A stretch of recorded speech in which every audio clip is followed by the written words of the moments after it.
My name is Lisa Pierce. I practice Ashtanga Yoga. I've been practicing about 8 years. I also teach Ashtanga and prenatal yoga in my hometown of Tulsa, Oklahoma.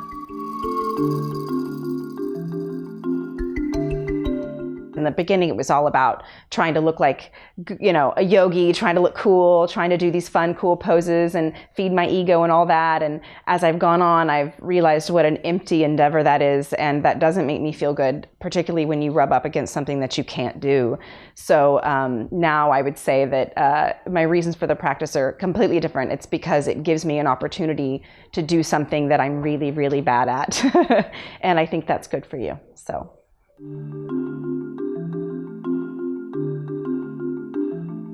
I would say the bigger problem that I've dealt with my whole life that my practice helps me cope with on a daily basis is body image, and helping me control the self-loathing and all of that comes along with that. My whole life I have struggled with body image. I've hated my body very strongly. Like, I think that was good or bad. The strongest feeling I've ever had is the hate that I've held for my body over the years. And yoga has helped me cope with that. Like, I'm not going to say that I don't have body issues anymore, because I certainly still do, but it helps me cope with it. So, like, for instance, I can remember in 3rd grade very vividly looking down at my thighs, sitting in a chair and seeing them splay out, and looking at the girl next to me and her thighs didn't splay out like mine, not nearly as bad. And that stuck with me. And so I spent my whole life managing my body in such a way that anytime anyone was looking at me, even myself, I was controlling the way my body looked. I would stand in a certain way so my arm fat didn't show, or my leg fat didn't show, or I was sucking in my belly constantly so my jelly rolls didn't show, and always just managing and curating and controlling the way my body looked in a very desperate, self-hating type way.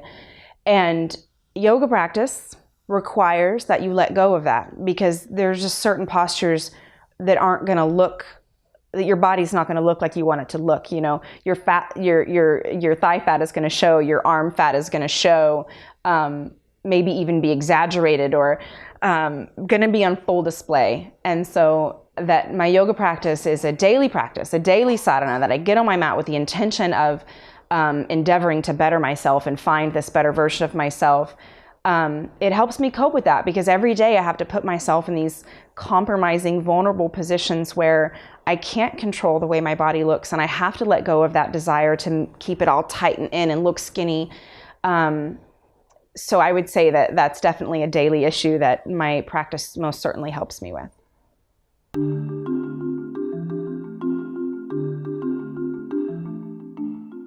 So every day, given the issues I have with body image and self-loathing and all of that, it's just a way to kind of dip back into the real purpose of my body, which isn't to look skinny and impress people and look good in clothes and all of that. Like, that just matters so little. And my daily asana practice reminds me of that. It's about what my body can do, the subtle energy, the strength, how it feels, all of this. This is the purpose of having a body.